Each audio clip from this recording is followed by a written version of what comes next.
বিজেপিতে কামব্যাক আর তারপরে সল্টলেকে রাজ্য বিজেপির দফতরে আলাদা ঘর পেলেন দিলীপ ঘোষ। 6ই জানুয়ারি রানাঘাট থেকে শুরু শ্রমিক ভট্টাচার্য দিলীপ ঘোষের কর্মসূচি। রানাঘাট, ব্যারাকপুর, কোচবিহার, জলপাইগুড়ি, আলিপুরদুয়ার, মেদিনীপুর, দুর্গাপুরে প্রাথমিকভাবে 8 দিনের কর্মসূচি রয়েছে শ্রমিক ভট্টাচার্য এবং দিলীপ ঘোষের। ফেব্রুয়ারি মাস থেকে পিকনিক চাচক্রে চলবে প্রচার। বিজেপি সূত্রে এমনই খবর পাওয়া যাচ্ছে। কলকাতায় থাকলে নিয়মিত সল্টলেকে রাজ্য বিজেপি দপ্তরে বসবেন দিলীপ ঘোষ। দলের দূরত্ব কমার পর শ্রমিক ভট্টাচার্য, সুকান্ত মজুমদার, অমিতাভ চক্রবর্তীর সঙ্গে কাজ নিয়ে আলোচনা করছেন দিলীপ ঘোষ। কলকাতা, দক্ষিণ 24 পরগনায় কর্মসূচিতে বাড়তি গুরুত্ব দিতে পারেন দিলীপ ঘোষ, সূত্রের খবর। আপনারা দেখেছেন অমিত শাহর সঙ্গে বৈঠকের পর একেবারে সমেজাজে দিলীপ ঘোষকে।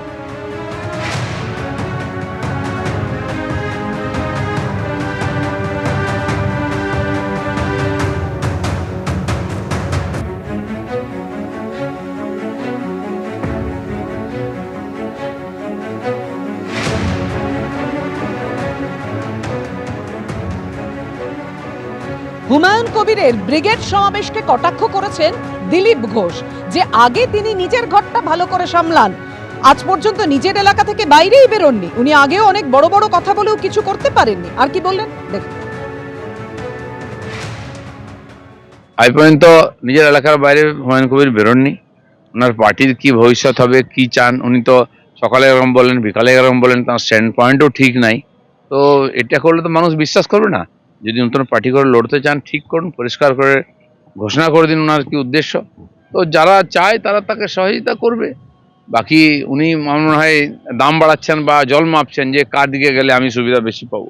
অলরেডি উনি মাসখানেক হয়নি, তার মধ্যে অনেক কিছু কথা বলেছেন, সেটা করেননি। 10 লক্ষ যদি জোগাড় করতে পারেন, নিঃসন্দেহে একটা বড় শক্তি হিসেবে উঠে আসবে ওনার পার্টি। নিজের প্রাসঙ্গিকতা নিজেই হারাচ্ছেন, দিলীপ ঘোষকে পাল্টা কটাক্ষ হুমায়ুন কবিরের। দিলীপ বাবু নিজেরই প্রাসঙ্গিকতা হারিয়েছে বিজেপির কাছে, কারণ ওয়েটিংয়ে আছেন তিনি নিজের কথাটা মানুষকে আগে পরিষ্কার করুন।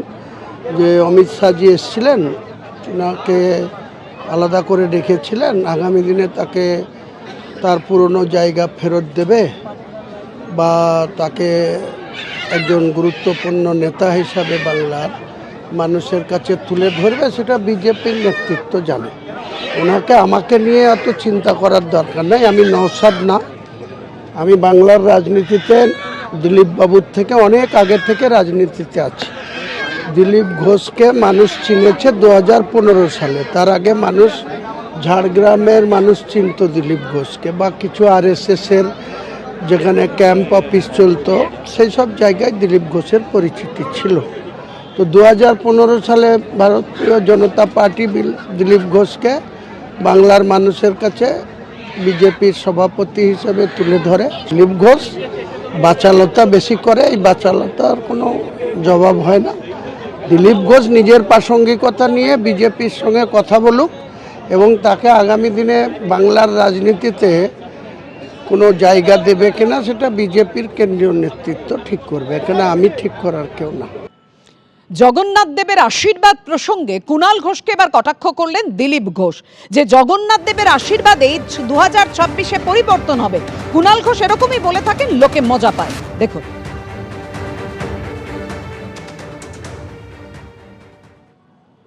কুণাল ঘোষ বলেছেন, আপনি দীঘার জগন্নাথ মন্দিরের প্রথম দিন, অক্ষয় তৃতীয়ার দিন গেছিলেন বলেই নতুন বছরে আপনার ভাগ্যে শিখেছিল। উনি তো প্রবচন দিতেই থাকেন, তো সেই প্রবচন কজন শোনে? অ্যামিউজমেন্ট হয় ওনার প্রবচনে, সব ব্যাপারে উনি সবকিছু বলেন, লোকে মজা নেয়। কি হয়েছে না হচ্ছে সেটা তো আমার পার্টি ঠিক করছে। আর 26-এর ইলেকশনে কি হবে সেটা মনে হয় জগন্নাথ দেবের আশীর্বাদে পরিবর্তন হবেই না। এবিপি আনন্দ, এগিয়ে থাকে, এগিয়ে রাখে।